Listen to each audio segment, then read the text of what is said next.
guilt and that of his country. After viewing film footage of the liberated concentration camps, Frank said to his fellow defendants, "May God have mercy on our souls." He was equally contrite before the tribunal. 1,000 years will pass, he would tell the court, and the guilt of Germany will not be erased. But Jackson knew that crime as well as punishment was on trial in Nuremberg. "We must never forget that the record on which we judge these defendants today," he reminded the court, "is the record on which history will judge us tomorrow."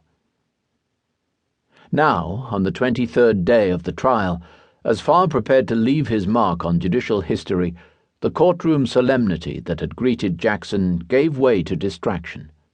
Farr's fellow jurists shuffled papers. The defendants chatted among themselves or stared blankly into the distance.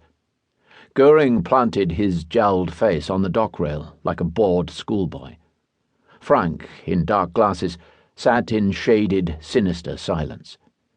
Previously, the tribunal president, Sir Geoffrey Lawrence, had grown noticeably impatient as Colonel Robert Story, executive trial counsel, presented a meticulously researched case against the Nazi Sturmabteilung, the brown-shirt SA stormtroopers.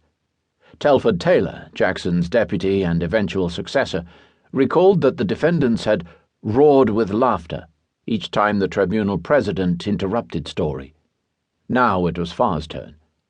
Farr had his troubles with the tribunal, Taylor remembered. Its members were still nursing the irritation Story had aroused, and perhaps wanted to avoid giving the impression that he had been singled out for criticism. In addition, Taylor noted, it was the next to last day before the Christmas break, and everyone was tired and eager to get away. Farr forged into the courtroom fatigue. About a week or 10 days ago, there appeared in a newspaper circulated in Nuremberg an account of a visit by that paper's correspondent to a camp in which SS prisoners of war were confined, he said. The thing that particularly struck the correspondent was the one question asked by the SS prisoners. Why are we charged as war criminals? What have we done except our normal duty? It was his intention that afternoon, Farr informed Sir Geoffrey and his fellow judges, to answer that question with evidence that proved the SS was the very essence of Nazism.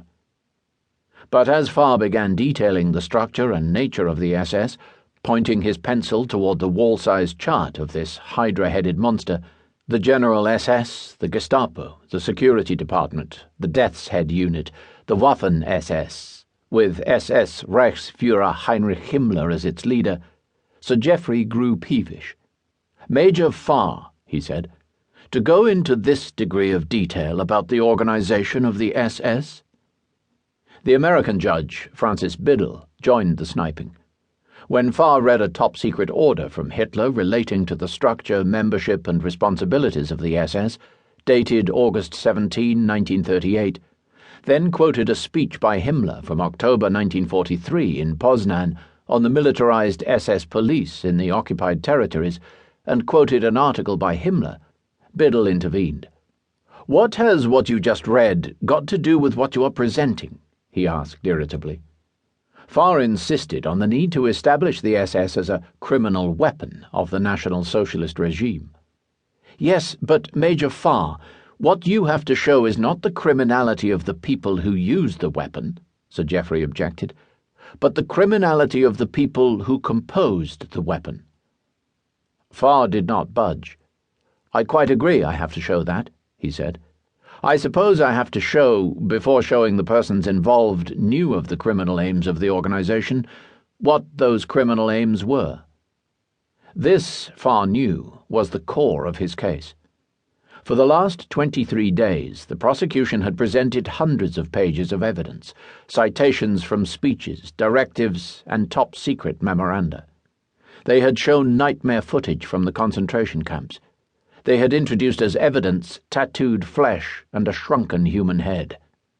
It is unnecessary to repeat the evidence of wholesale brutality, torture, and murder committed by SS guards, Farr said.